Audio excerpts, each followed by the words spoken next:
R.Joseph, the psychic in San Antonio, coming to you live. I hope that you're having a great day. I know we're having one.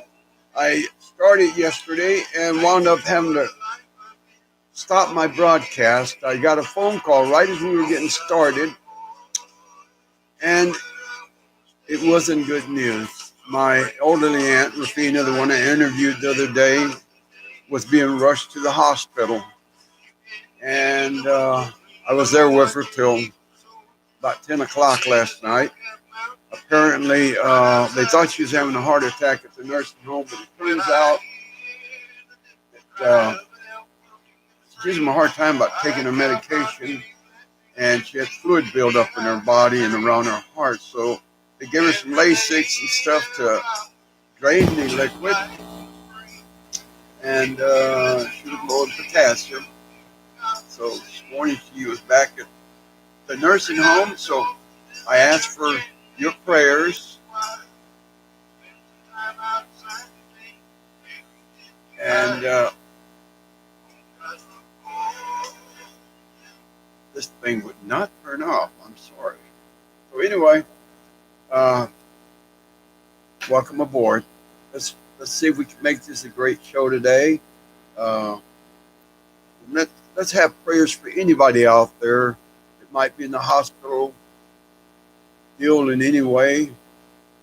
The Lord will come and spread His healing power on their body and on them, so that they can stand up and walk and help.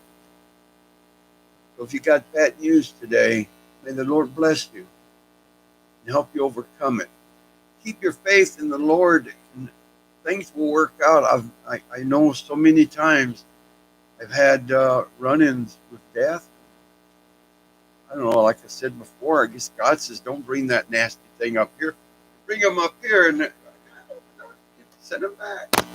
So here I am, and I hope you're here. Welcome. Welcome to all of you. I want to say thank you for being here.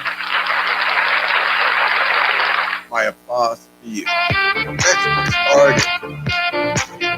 If you have a question, feel free to either send me here on Facebook or YouTube. I'm both on YouTube and Facebook at this time. And I learned how to integrate two and broadcast at the same time. So come on in. Again, this is Spiritualist Joseph in San Antonio, Texas. I am about an hour and 10 minutes late starting. I just got back from the nursing home about 40 minutes ago. I went to check on her and my Aunt Rafina, and she is doing a little better today. Stubborn as a mule, tough as an ox. So, if you have a question, like an answer on something, feel free to type it in on Facebook there if you're live, and or through live on my studio on YouTube. And don't forget to hit the subscribe button and the bell. That way, anytime I do come in, you'll know I'm there and you can come in. I'd like to make this a better program. I don't want it just to be about, hey, call me. I want to make money on you. No. Call in. I'll answer a question. Try to be helpful as best I can. Won't lie to you, that's for sure.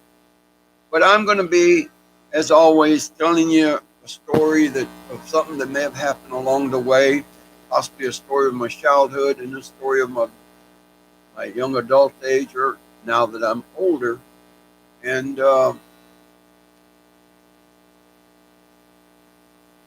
hope it's interesting to you. So with that said, oh, and also don't forget today's birthdays. And I found out that I have a cousin. Her name is Ruby. I won't say her last name. She lives out in Mississippi, but her oldest son's birthday was today. And I done forgot his name, but happy birthday out there. Anybody and everybody today. If I missed you yesterday, happy belated birthday to all of you. May your birthdays be great and blessed with the Holy Spirit. So, I was looking through I call this my cram book. When I was in the hospital, things that I thought about that happened that I hadn't entered into my actual book that I'm getting published, I write them in here. Thanks to my church, they sent it to me with one of my goodie bags. And let's see here what I haven't.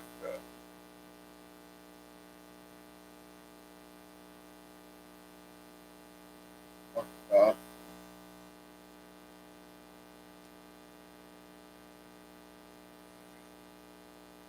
Here's one.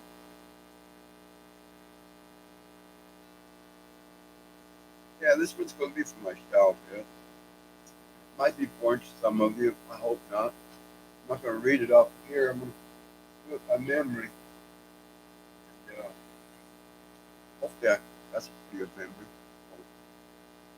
I still have a little bit. I am fighting Alzheimer's. My wife says I just want to. But it was my younger years before I really realized, or about the time I realized what I could do. And it starts out.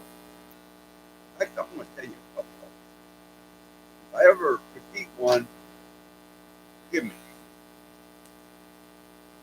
This one here took place, I guess, probably about 9 years old, 8 or 9 years old. It's about the time I started realizing something was different. I was outside to play. I don't know.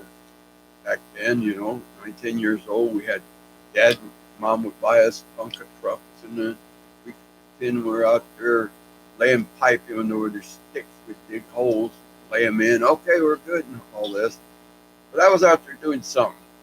And at this particular house in Midtown San Antonio, we had 4 yards, front yard, center yard, we had a chicken coop. Here in the city, we had a chicken coop in our garage, and mother's clothes hanger, and the clothesline. And the next part of the yard, we had a cabana and a giant barbecue pit. And then we had a little bit too much. I'll take some of that out. That's a little bit. Then we had back place. That's where we had our large butane tank, and where Dad had another chicken coop, kept geese in it. And then we had godly large. At least to us, it seemed like a giant man. When you're 9, 10 years old, and you go back to where you grew up, it looks so big. But anyway, I was out there doing something, playing around, horsing around. Mother come yelling for me out the back, calling my birthday. So I come running, and I says something like, what, yeah, Mom, or what can what's going on? And says, I sent your brother. Now, Augie, my older brother, August, was about 1.5 years older than me. And, I sent him to we had a little store down the street called Luke Noir over there on Pleasant Road. We would cross through a field to the next road and then walk up to it. We had a straight shot through all the trails we had there in that field. And so I sent him to the store to pick up some stuff. I needed some milk for the baby and a couple other things. And been about 45 minutes, and I need to go and see what's going on. Where's he at? And that would mean I'd have to stay there with my younger brothers and sisters. You know what, Mom? I know where his friends are. I could go and let me adjust this a little bit. I could go and talk to some of his friends, see if he's been there or see if they've seen him. and then go from there. Well, he looked at me. Well, that'd probably be better. So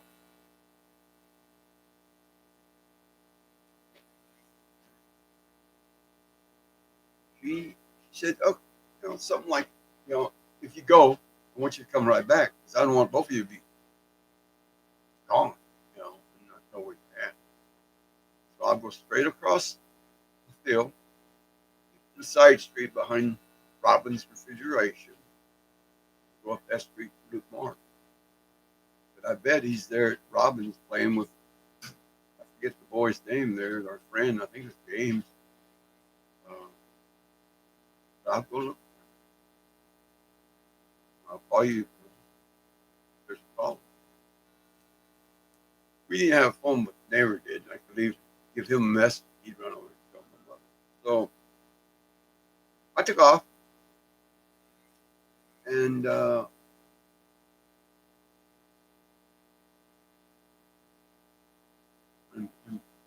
just getting across the road, starting down the field, I have this daydream, you know, this vision that my brother was in trouble. I see him in a tree, and let me wave at this person. Hi, Ray. I see him in a tree. He's yelling in my mind, in this vision. He's in a tree. And there's guys around him. I recognized the area because in this field, there was all kinds of carnival equipment abandoned. I don't know if they just used it for storage, but we would climb up in the old roller coaster and pretend we were rolling, riding a roller coaster. All our friends would go up in there. Never thought about snakes or spiders, but we'd all get up in there. They had these rides that had 2 seats. They were like rockets, but I guess they were kiddie seats. When we were kids, we'd climb in there and pretend we were in spaceships, But anyway, I knew my way around that field. Because that's what we did. We'd play war in there, shoot each other with BB guns or pellet guns. Crazy as we were. But as quick as it came, it went. But I recognized the tree. That tree was actually at the opposite end where the trail ends and you go through this fence. It's an opening. Used to be a gate there, but I guess somebody tore it down many moons before. And it would take us to the next street behind Jenkins Lions, the repair shop there.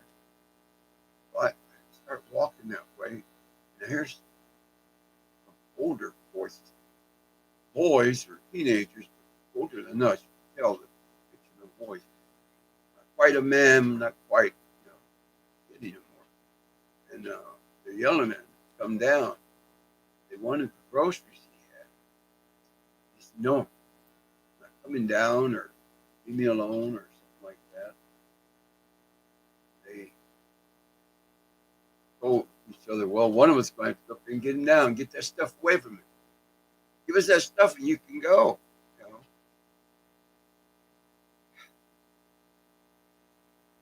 Okay.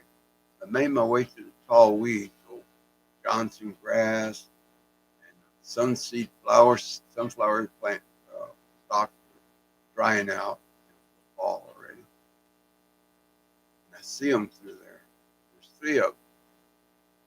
And I don't remember their names, but they were neighborhood bullies. They were neighborhood bullies. Well, how am I going to do this? I was a conniving little fart. I started gathering a bunch of rocks, and I made 3 different piles, kind of like a horseshoe around these guys. Each pile, they had rocks about that big, maybe about that big, big enough that I could toss them. I wasn't quite a big fella then as I was now. I probably weighed 65 pounds then. And anyway, I go over there and I start yelling, leave them alone. Not, we're gonna bombard you guys. well, whoever you are, come on out. I said, no, it's not just me. And then I ran to the other side trying to cover my voice, and I threw a big rock, and I hit one of them right in the back. I mean, a beautiful pow. And he screamed and turned that way, and he started to come that way, and I run to the other pile, and I pick up a rock. I said, oh, y'all let him go. Boom, I threw another one. Caught the other guy just between the shoulder blade and the neck. And ran to the other pile and threw another rock, hit the other guy. Then I come back to the first one where they were looking for it, and he almost caught me. And I chunked another one, and I caught it right below the eye. And I kept yelling like, come on, throw some more, throw some more. So I just started throwing a bunch of them, running back and forth. Well, as dumb as I was, they could have caught me, smashed me like a bug. However, they left.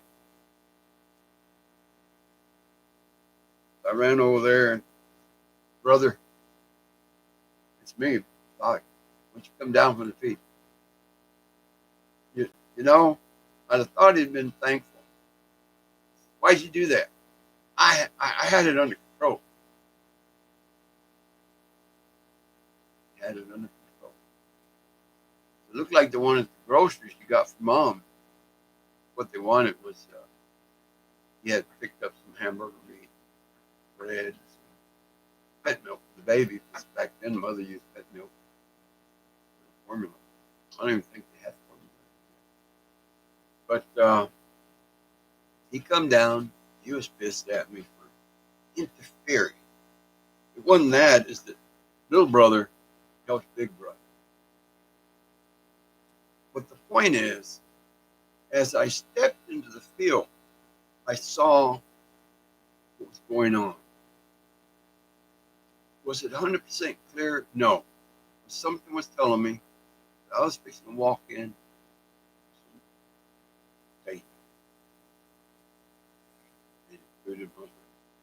He never thanked me. In fact, when we got home, mother was scolding him, and I said, Mom, these three guys, so and so and so on, down the street there, they had him pinned and they were trying to get the groceries.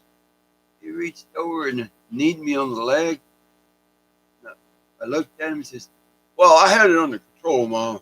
Yeah. Yeah, you did. Okay, whatever. I remember leaving, not only mad, but being a little hurt that he wouldn't give me credit for helping.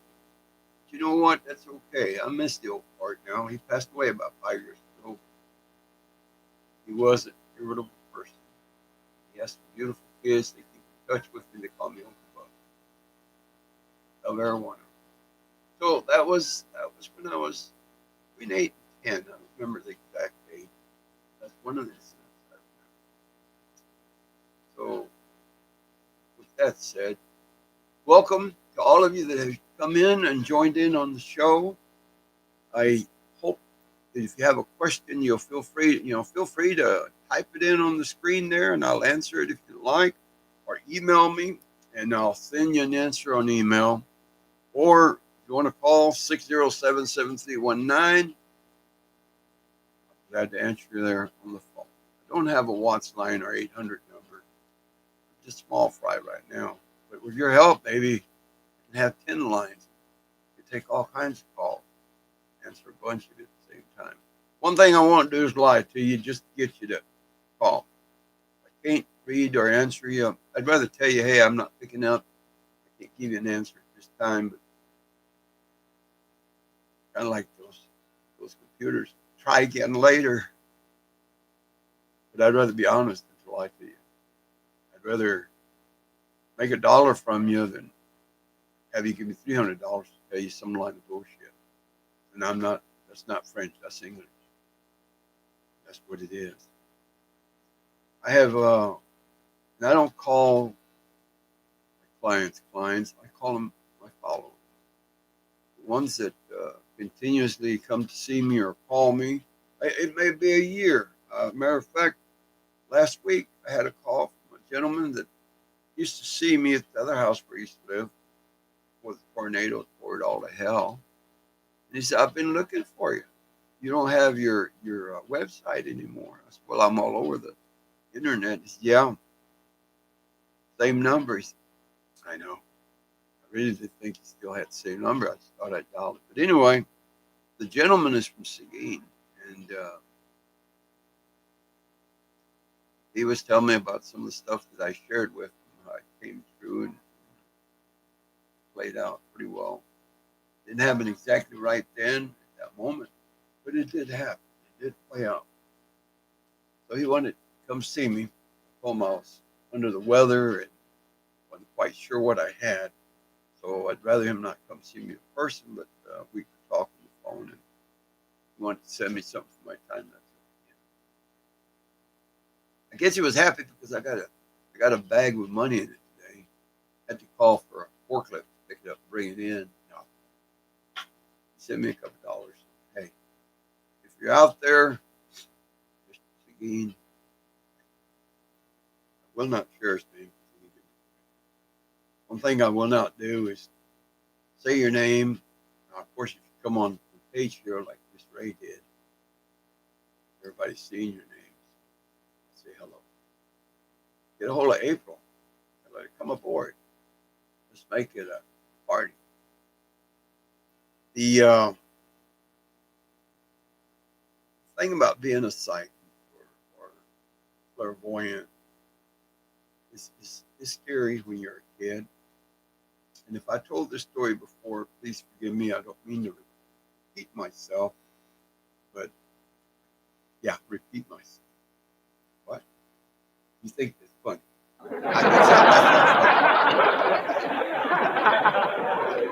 Really? I speak Spanish. We little bit of French. I'm trying to learn that. Sometimes my language is kind of mixed, I guess. But hey, it's what it is. But anyway, again, if I've told the story before, it's for the ones that hadn't heard it. There was a day there at that house I spoke about with my brother. Give him credit for helping me. I was out there in the back where we had our cabana, our gigantic table. Dad had a big roof built over it. Didn't really have big parties all the time, but we would have some get-togethers, especially when his family would come in from Louisiana, Mississippi, Arkansas, or Oklahoma. His brother, his sister, cousins. And I went out there and I had something, I don't know, a stick or something. I really loved to sing when I was little. I was on that picnic table and I was giving it hell. I was something. I don't know what I was singing, but I was giving it hell. The neighbor next door came to the fence. He says, "You call me by my given name." He said, "Bobby Joe, what are you doing?" There. I was pretending to be a singer. He said, "Well, you sound like a girl." I said, "What?" I was embarrassed. Well, I wanted to go hide under a tree stump or something, hide in the cabana. I said, "No, I don't." The kid, "Well, it's okay. I just wanted to say bye." It's been a pleasure having you, your family next door, and you and your brother. It's been a pleasure having you all here next door. I miss kids. It's been a pleasure watching you boys out here fight, carry on. Oh my God, you guys really carry on. And thank you and your brother for catching those hummingbirds for me. I says, "Okay, are you going somewhere?" And I climbed down off the top of the picnic table onto the seat. He says, "Yeah, say that." So now, the gentleman's name was McRae. We only knew him as Mr. McRae. I don't remember his first name. Well, that's a lie. Because his oldest son was Robert McRae Jr., so I'm assuming his name was Robert. Come on, wake up, Robert. But anyway, he would give my brother and I $1 for every hummingbird we could catch. And I think we caught 2. And I shouldn't say we. It was my brother's engineering and my inability to stay out of the way that helped me catch. I would see them there around the honeysuckle vines, and I would come running at them. They'd buzz toward him, come down with the net, and half the time he'd catch me across here. Probably why I got that indenture there. But we caught 2 in I don't know how many years. We got $1 for them, and we split it. He made sure he split that. So I walked over the fence and said, "Where are you going, Mr. McRae?"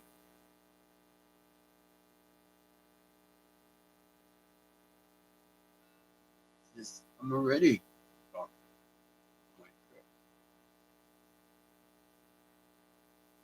And I walked over to the fence, and we had the old hog wire fence. We didn't have chain link fence. Hog wire's that big square. I believe that's what it's called. And I reached through there and hit him on the hand, kind of like big hand or whatever. But my hand just kind of swooped through him. And he reached over the fence, was going to pat me on the head, but his hand just kind of swooped through. "Oh, you are gone. You're right left." Something to that effect. And so what? Sorry about that. So what? Wow. "Are you with God already?" He said, "I will be. I knew you could see me. For some reason, I knew you could see me. But I just wanted to say bye. I did want to tell you that I have enjoyed you boys this morning." My boys growed up and left. I can't remember exact every word. I remember parts of it. He was thankful, and he talked about certain things. But when I looked at him from far away, he looked solid, like you and I. When I got up close to him, it was like looking at him through a bottle. It's easy. When he tried to touch me, but him, we just kind of. And you would think, I think at that time I was probably right at 10 or 11 already. You would think that it was scared, but he did not scare me. And I actually said something like, "Well, I hope God," I think it was something like, "Well, I hope God lets you come to his house, come live with him." And I think his reply was something like, "He already did," or "He's already called me," or something like that. And I moved away from the fence and looked down and went straight out and looked at him, and he was gone. Well, the day went by.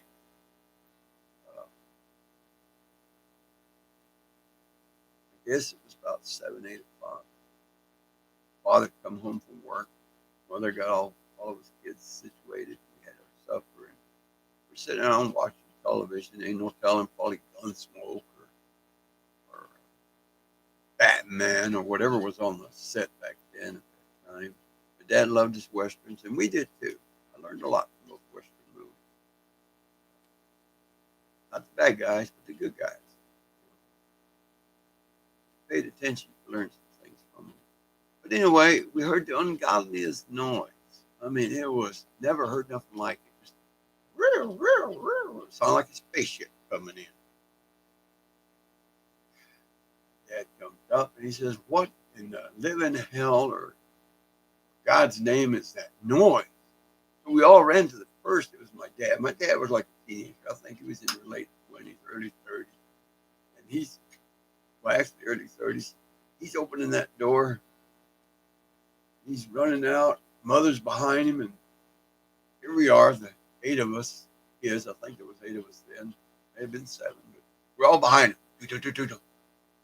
Well, it was the first time I'd ever seen an EMS instead of an ambulance like I'd seen before, like you have on Ghostbusters. Now it's that big square truck, all these lights. What in the world is that? Lights glittering everywhere.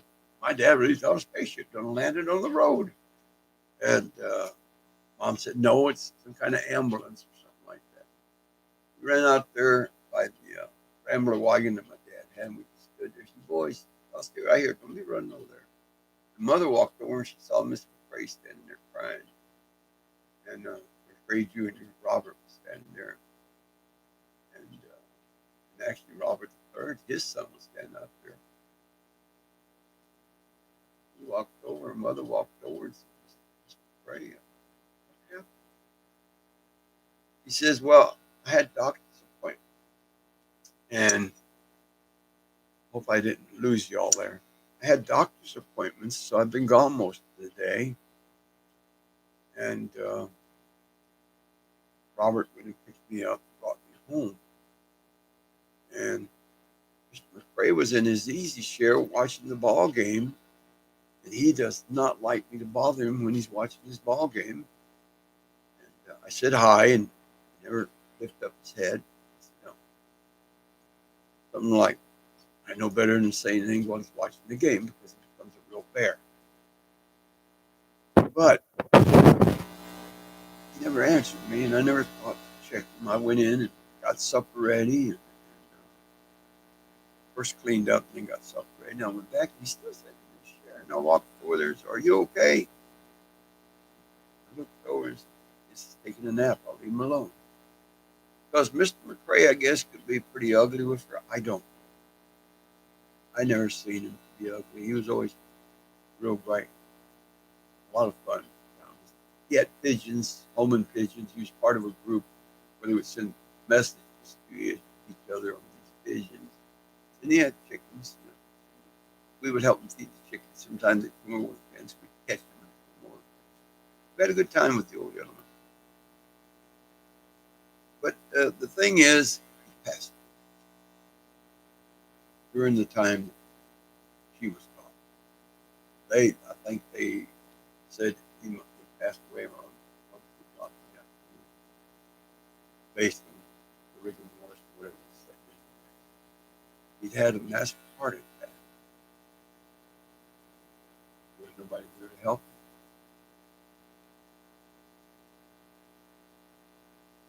It was sad.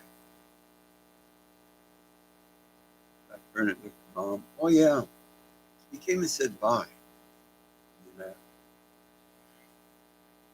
What? Just what do you mean he come and said bye? And he died. I would tell you. I'm like, he died. He came to the fence, said bye. In the house. It don't make sense. I never shared it with my dad. What's unfortunate is that my mother never shared what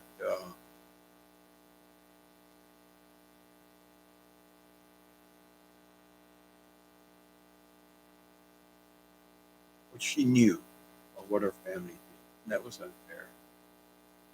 As my aunt said the other day, she knew since I was a kid that I was and her other nieces and nephews.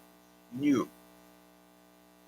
And matter of fact, they were talking about the aunt who lived out in Floresville, once the dark, really more mansion than I am. But that was one of the things that I was able to see this gentleman before he left. And he knew that I could see him. I don't know how he did that. How did he know? He did. He almost did. Catch me a hummingbird and I'll give you $1. You know what $1 was worth? 60. See, that had to be, if I was 10, it had to be 64. 65. In fact, I remember when we lived there, the first white Mustang with red interior that I'd ever seen in my life. We thought that was the beautiful car we'd ever seen. But anyway, Welcome aboard to all of you that are here. Please invite a friend and let's share. If you have anything you'd like to share, everybody has a little bit of psychic or ESP. They just don't let it sink in. They don't pay attention to it. Later they come back, oh, deja vu, I did it. I think I did this before. I think this happened to me before. No, my friend, it was a psychic vision. It was you picked up something. It was coming in the future. Now, it's tough when you don't listen to it. It's tough when you don't pay attention to it. You apologize again. Put on there, do not disturb, and it still rings. What good these phones are with all that. However, that's what it is. Send your questions to 21. You can call in at 210-607-7319, or you can email psychicjoseph, capital SATX, at gmail.com. Or you can type in a question right here online on Facebook. Excuse me. Still getting over that. Could have brought one of my losses.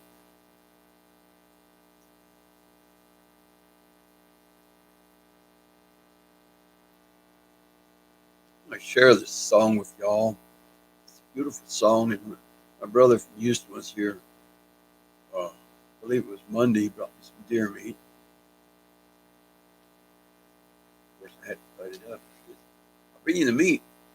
You butcher it. You do it all for it. Get the hunt. Which I'm good with that.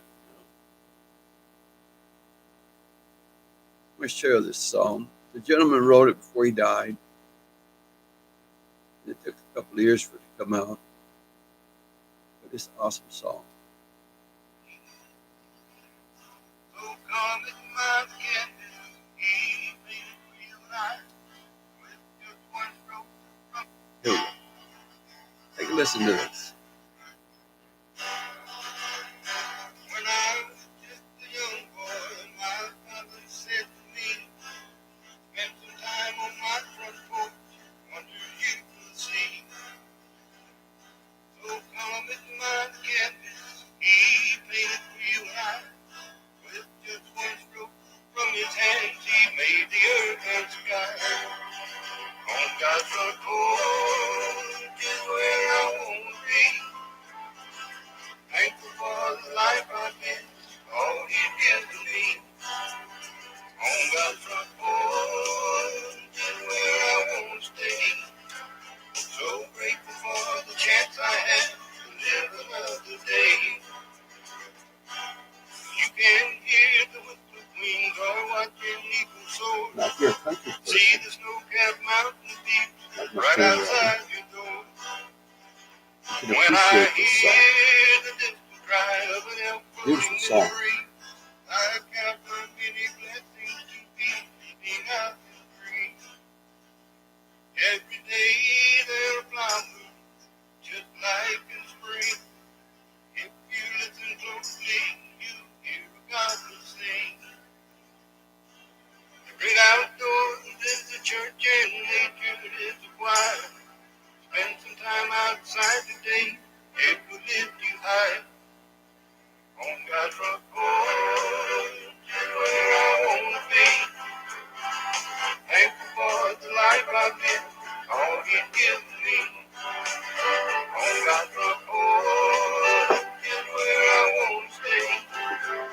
So grateful for the chance I have to live another day. Sometimes there's storm clouds that roll up on the plain. If you want greener pastures, expect a little rain. He'll wash away your sorrow with the morning dew.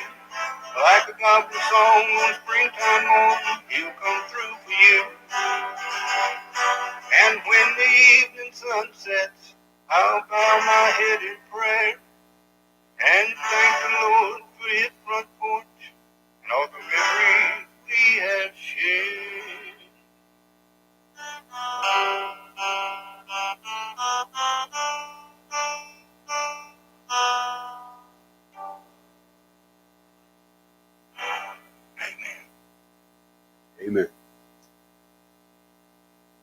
brother's several years younger than me. His name is Jerry. Lives up like Houston, not all the way in Houston, but close to there. Has his own little business going, and does pretty good.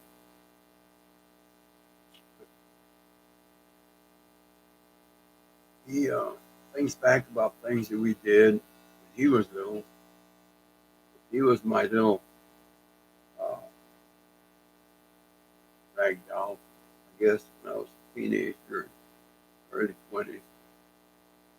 We drag him around with us. Couple of my friends. We'll bring little Jerry, drag him around, and he remembers some of the stuff we did. Go to the park, go to the lake, go out in my boat. I had a 65 El Camino I bought when I was in high school. It was their own commercial by the house where we grew up. There was a paint body. Eddie's paint body is long gone. But they had this beautiful El Camino. When I say beautiful, it was wrecked. But to me, it was beautiful. And it just sat there. Now I tell this friend of mine, Ray, and a couple others, I like that car. I'd like to have that car. When I get my license, I'm going to get that car. Well, it sat there. And it sat there. And sure enough, turned 16 and got my license. I went over there to the body shop. And that car's still sitting there. So I went in there and, again, just turned 16, just got my license. I walked in there and I said, I want to talk to the owner of this place.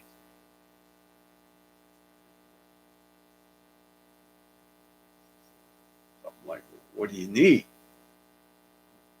I want to know what y'all going to do with that El Camino out there. It's been wrecked for a couple of years sitting out there.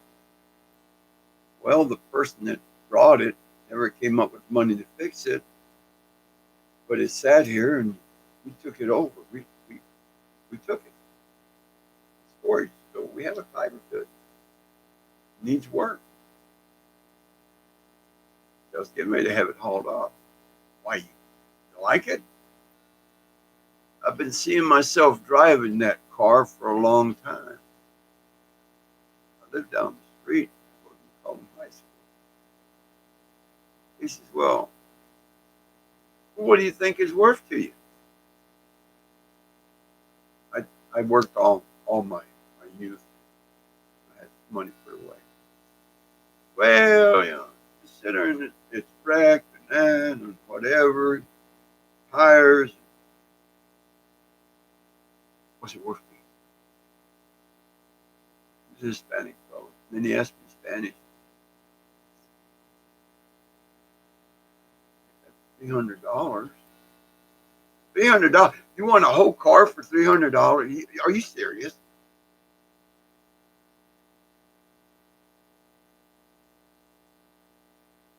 That's probably about more than I would get at the gym. Come on, go look at it. I went and looked at it. It had bucket seats. The floorboard was kind of rotted out. He said it's from up north, where they lived in Corpus. I don't know. And I says, you'll see me looking up and down because I got two cameras going at the same time, Facebook and YouTube. Forgive me, I'm not cuckoo-eyed. But he says something like, what are you going to do with it? Is your parents going? Are your parents going to let you drag this thing to your house? No, you're going to fix it for me. And he asked me in Spanish if I was crazy or just retarded. No. What were you going to charge them to fix it? I think it was the the left front fender that was cracked, bashed in, windshield was cracked, and the hood was smashed. But the rest, and the A-frame was a little twisted. The front there, you could tell the wheel was broken. I was 16, but I'd been checking that car out. On the weekends, I'd go with them on my bicycle and look through the fence. pictured myself in it. I kept seeing myself driving it, and I pictured myself driving an aqua-colored El Camino, sitting like this. And my heart was just, no, it was like I was meeting this beautiful girl, you know, and I have that car. He looked at me and he says, you like this car? He said, I've seen you stand out here before. I have. $300. Tell you what, give me $300 for the car. We'll figure out what it's going to take to fix it.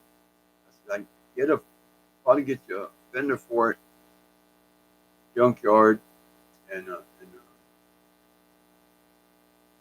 your fender, get a hood, get that fixed. I'll have to replace the, like you said, they had to replace the fender wall on the side that was crunched in. One of the motor mounts, I believe he said one of the motor mounts was out.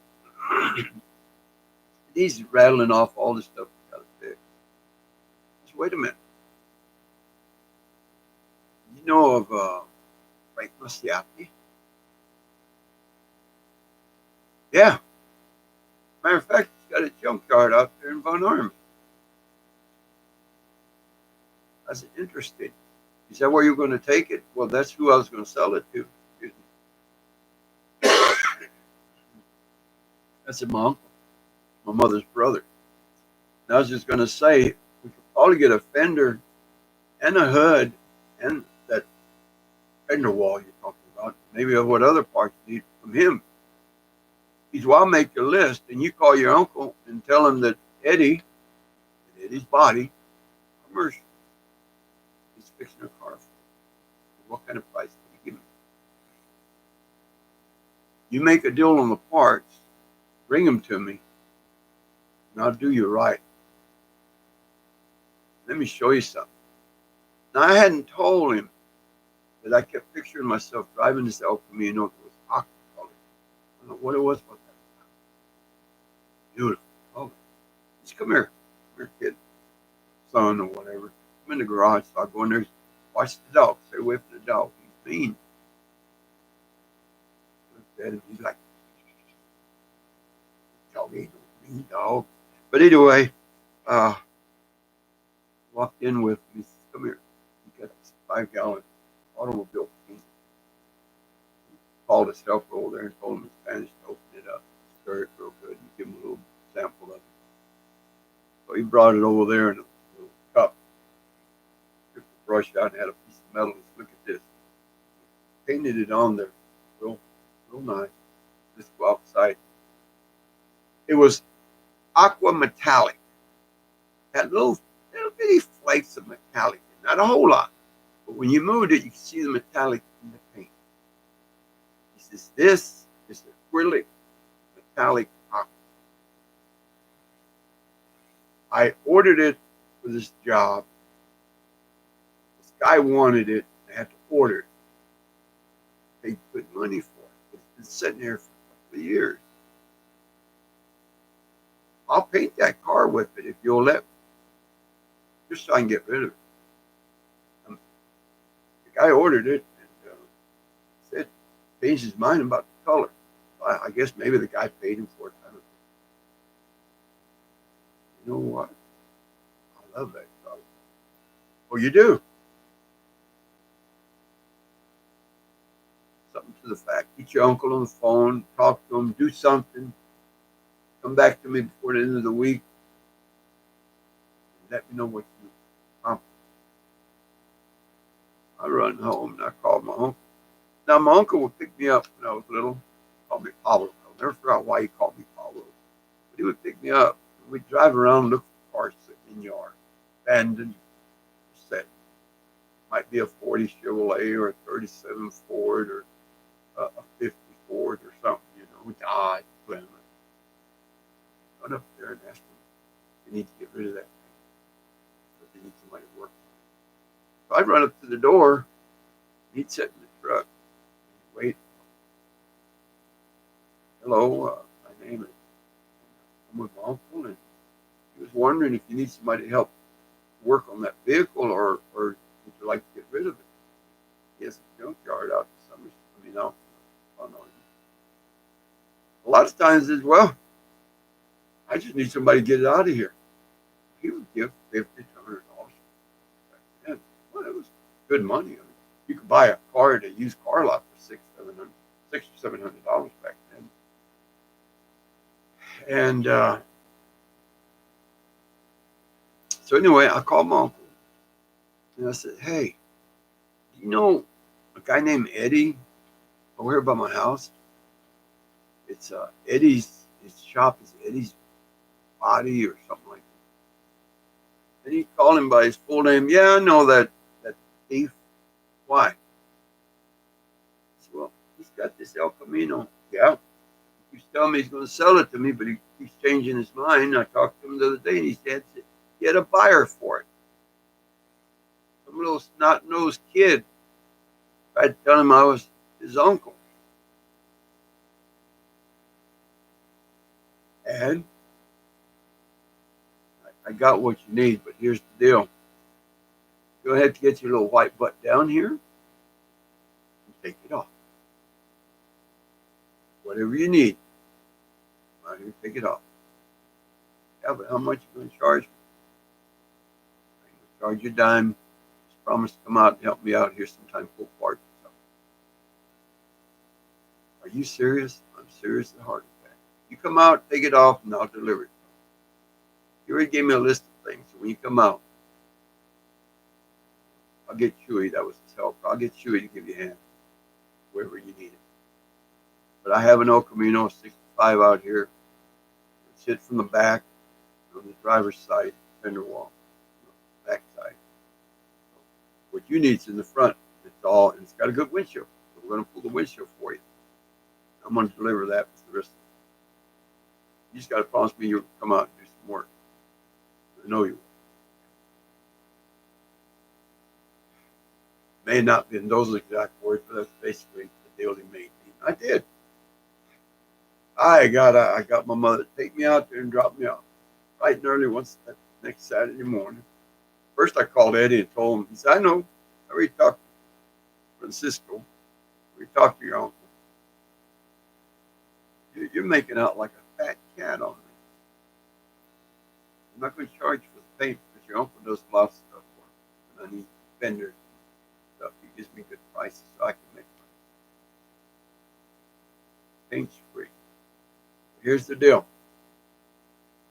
All the labor and everything is going to cost you $400.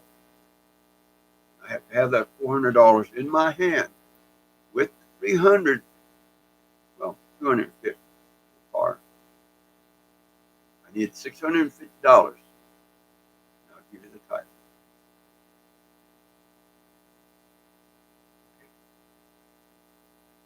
So how much time do you need to get it?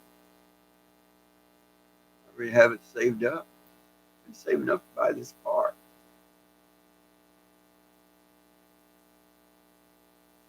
It took about 2, maybe 3 weeks to call.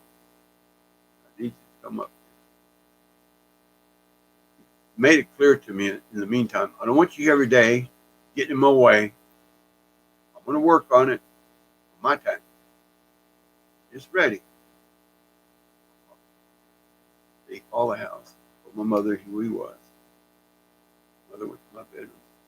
Told me that, I don't remember exact words, telling me that this guy from that junkyard or where it was that I was buying that car from called and said it's ready for you to go look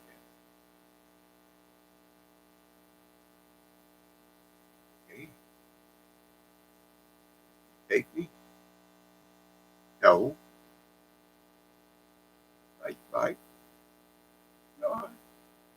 So I jumped on my bike and I called him. It was Ray. I called him and said, yeah, Ray lived down the street on Drury, and I think he was on, I don't know,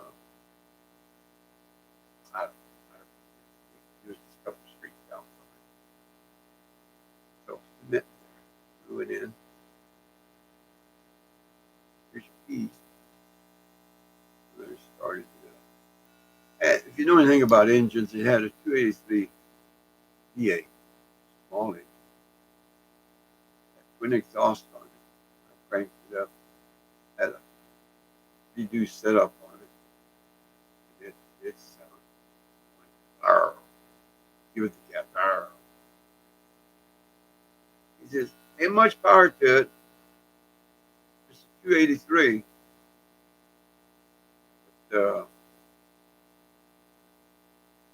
it's your hot rod. He says, I got a hold of your uncle. I asked him if he'd donate some fairly nice tires for your car. The tires that were all cracked up and sitting around. He brought me 4 tires.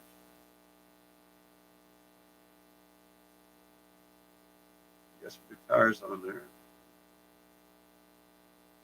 Now the floorboard, be careful, because it is rotted out. I'm not going to fix that. You knew that when you looked at it. I laid you some sheets of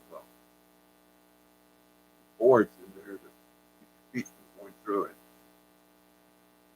Sure you can figure out a way to fix it. I'd already had in my mind, I'm going to go buy me some metal flashing they use for the roofs and stuff. And just trim it down, rivet it in, and have me a good floorboard. And I did. Put Share bombs on there, and if you're not as old as I am, you probably know what a share bomb is, but I put some share bombs on it. Then I noticed it had a little spigot in the back, a little, like a valve stem. So I went over to Eddie and said, what is that valve stem? Oh, this thing has air shock. That blows. The lines are there. Just bring it over here. I'll pull it in. Put the air to it. Just listen to see where the air comes out. Well, the bladders on the air shock blows. See, the shocks are good, but they're not going to lift. Go to Pep Boys or something like that, you might be able to get this set and replace it. I think I wound up buying a set for like $60. Put them on there. And it went like this. Went in. Went to General Tires and bought me some high-rated white leather, wide horse tires. Threw them on there with chrome rim, baby moon. She was great. A friend of mine, named Mickey, he helped me put a 4-barrel Argus.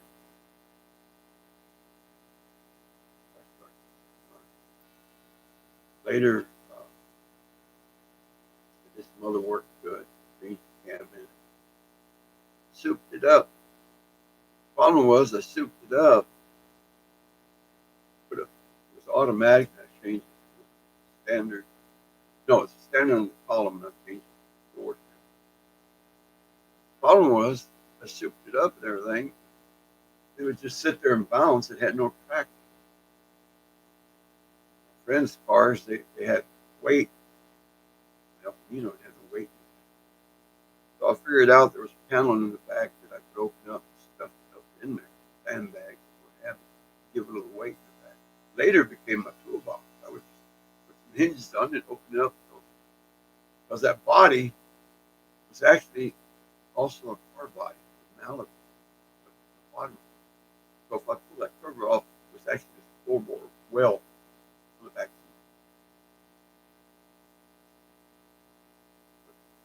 Put hinges, use it for a toolbox, put a big old lock on it, put my spare in there. Hello, Mickey. Hello.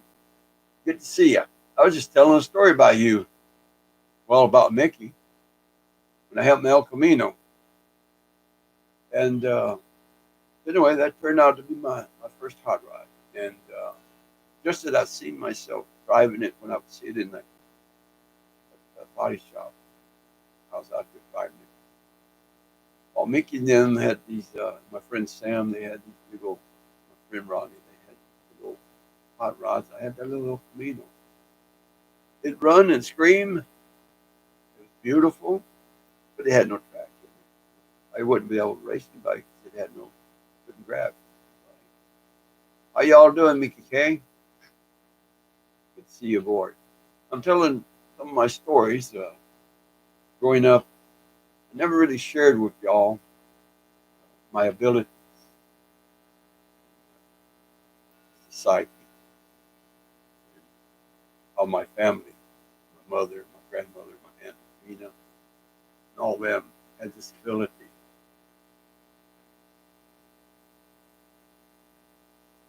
And so that's why I'm telling stories like when my dad had the Mexico station. This family here, and I hope y'all are okay with me saying this, Nikki and Kathy are like my older brother and sister. I grew up with them. And they know so much about me and my family. They can probably verify a lot of stuff. Okay?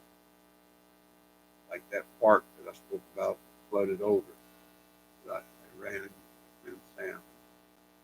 Some of the other neighborhood kids. That really happened. I wish I could get Sam on here one day to talk, share his memory. But that El Camino, where I lived later off of Ansley Road, I'd be coming home from a place called Elamar work. Get off the freeway, I'd punch it. As soon as I got past Hutchins Street, I'd punch it and downshift. Right as I got, just before I got to Ansley Street, I'd downshift. And then back wheels would just, with those cherry bombs, that sucker would purr like a cat. And then I'd downshift again and squeak again, and I'd make that turn. There's some kids that lived down the street that were a little younger, the Moffats. The other ones, I think, was Rodriguez, Rabbit. Those kids would come running out. They finally, later on, they said, you were like the Fonz. We saw you coming in that car. We could hear you coming. There comes Bobby, there comes Robert. They'd wait for me downshift. They'd hear it. And that was me coming in. I tortured that old car. One time I kicked the windshield out. I was so pissed. Something, I don't know what. I used to go swimming out.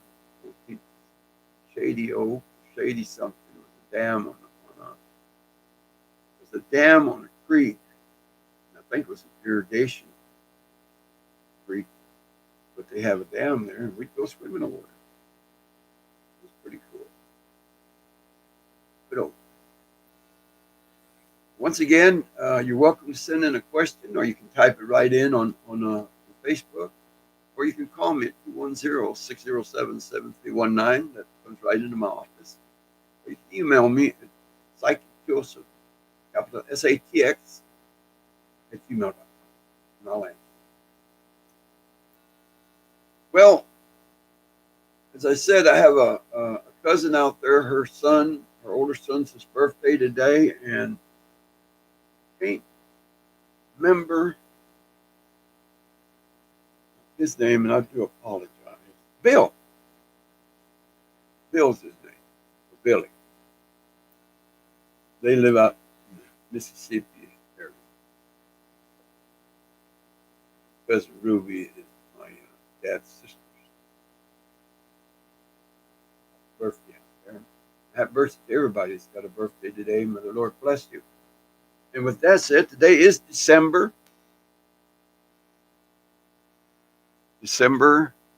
2nd. Can y'all hear me out there?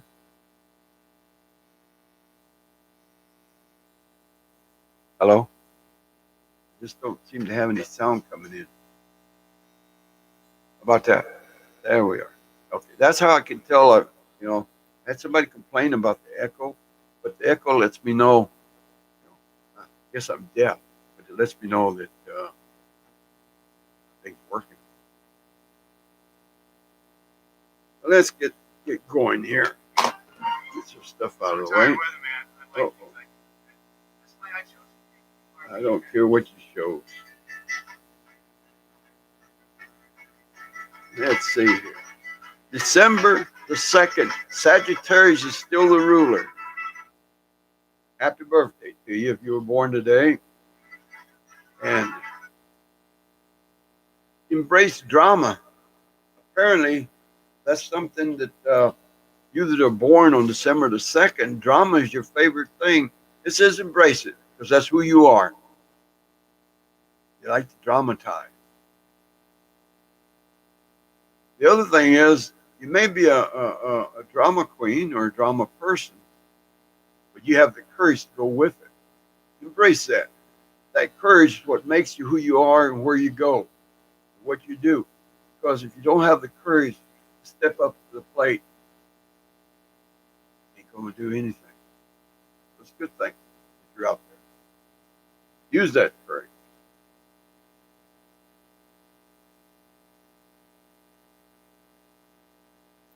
This is a good one. Another point that you should embrace. You are committed to excellence. If you're going to paint that wall, it's going to be right. If you're going to fix that window, it's going to be perfect. If you're going to handle that business, you're going to make sure it's done excellent. You are a person of excellence. Everything you do has to be to the T. It has to be exact. It has to be excellent. Embrace it. That's who you are. Your courage. Your drama is your character. Go with the flow. Go with it. That's who you are. However, avoid harsh choices. If you're in a bad mood or you've got something coming at you, you've got to make a choice. If it's not quite right, don't do it. Avoid it. Come back to it later when you got a clearer mind. Avoid harsh choices. And avoid envy. You're right. You're around someone that envy has a lot of envy toward you. You know, oh my, you have all this. You have this. Oh, look what you have. Your courage and your commitment to excellence. That's what got you there. You didn't just fall in your lap. You pushed for it. But you've got those that come at you with envy. Why do you have that? How come you have that shiny car? How come you have all that money? How come you have all the pretty girls or your girl, the handsome guy or whatever you're into? But I hope you get my drift.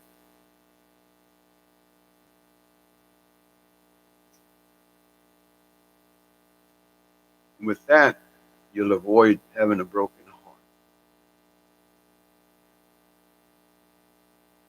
You let yourself wind up with a broken heart.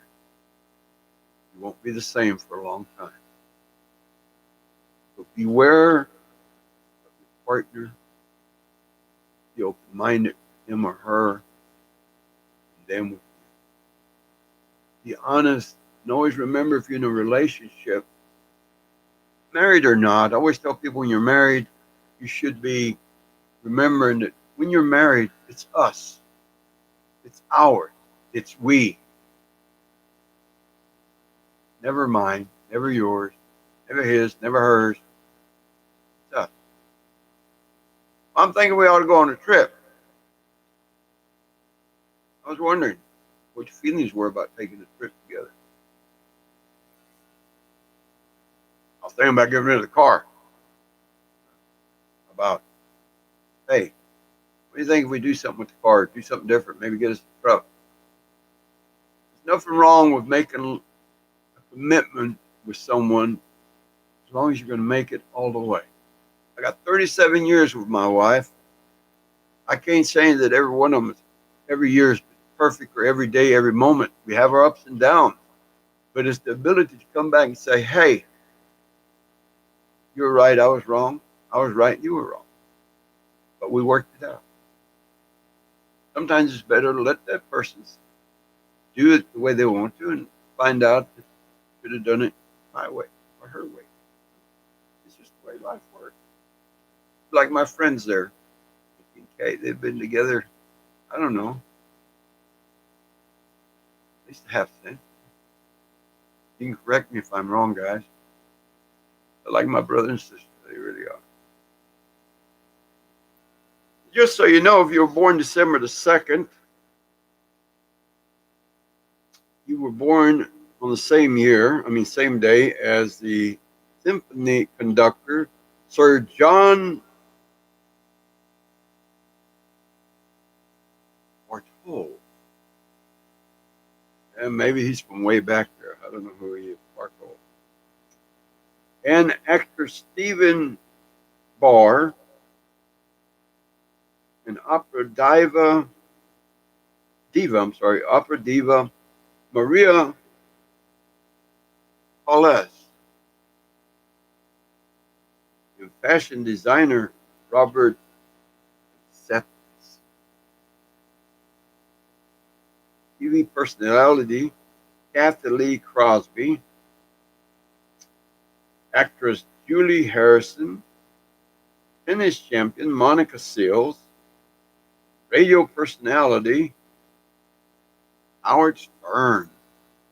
Mr. Stern.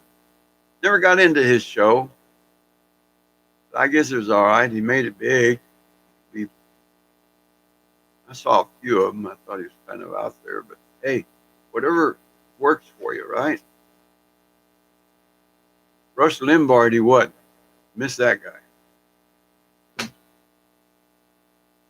Oh, I forgot one thing.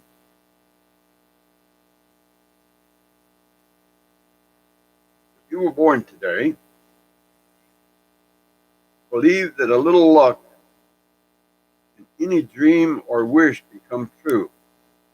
This remarkable persons that are born on December the 2nd, man or woman, you usually are able to accomplish whatever you set out to do. I told you that a while ago. Whatever you set out to do, man or woman, on this day, you were born on this day, usually you say, I'm going to do it, it's going to be done, it's going to be done right. You're building something that's going to stand for a couple of months anyway, maybe a year or two. Pretty good, but you will do it right. Well, it isn't easy for you to rebound from failure, and you do have failure now and then. You have the ability to turn your focus to another important goal and move forward. And you must keep from giving up on your primary goals. Never give up. Remember, excellent. With that, I want to wish you a happy, happy birthday if you were born today, December the 2nd. And if I missed your birthday for the 30th of November, I think it was on 30th. It was yesterday that I had to go to the hospital with my aunt. Happy birthday or belated birthday for those born December the 2nd. And if you want to send me your birthday and don't mind me sharing your name on here, I will. But happy birthday and a big howdy do. Come on, guys, let's give them a big applause. Happy birthday to all of you born today. There you go. One more. There you go. Get into it. Let's do it again. Come on. Hey, there you go. Got 4 clowns there, and they sound like they're 20 people. Now they got sticks with a lot of hands on them. Well, it's been a pleasure talking to you today. I hope that I wasn't too boring. And once again, let me just say that I'll be on here tomorrow. Should be at 1 o'clock. Today I got detained again. I went to visit my aunt at the nursing home to make sure she's recovering okay and talk to her about taking her medication. You know, my mother used to do that, to give her medication for something. Well, I can't take it, makes me sick. I don't feel good. Well, you know, sometimes you got to eat with these medications or drink to keep your stomach settled. Always check them out. Make sure, you know, that the harms they do are not worse than the illness. My son, my youngest son, Marcus, he'd see a commercial. I remember he was 19 years old. And, well, you take this, but it may cause you to have diarrhea, or you won't be able to fight infection, or your eyes might fall out, but your headache will be gone. He said, Dad, the medication's worse than the illness. I said, yeah, all right. So, that said, I invite the Lord into our life and into your life. May today and tomorrow be pleasant. May the days to come be grand. May your faith in the Lord Jesus Christ always be strong. Because without Him in your life, it's just a boring life. Nothing ever gets done. Kind of like that plaque that I have over on the wall there. Footsteps in the sand. It's complaining that, Lord, you say you're always with me, but I only saw one set of prints. The Lord replied, those were the days that you were having trouble and I carried. I don't think that's exact words, but that's what he was telling me. I picked you up and carried. So when you think the Lord's not there for you, think again. He's out. May the peace of the Lord be with you. If you have a question you want answered, give me a holler.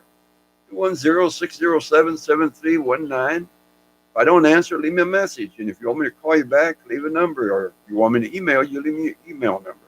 Or you can email me at psychicjoseph, capital SATX, at gmail.com.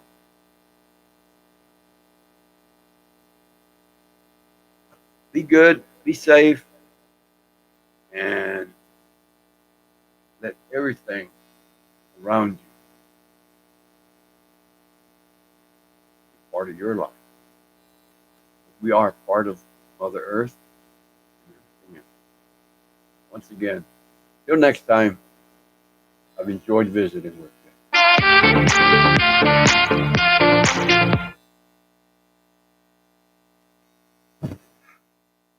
And I'm going to leave y'all with this one question.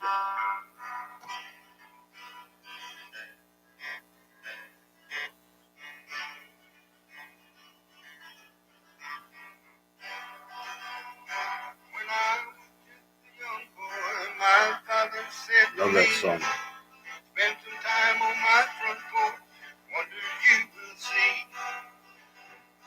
So come with my canvas, he painted for you and I, with just one. Well, I don't want to get myself in trouble. I won't play much of it, but listen to that song on YouTube. It's a beautiful song. It's from the heart. God bless you all. Till next time. Tomorrow.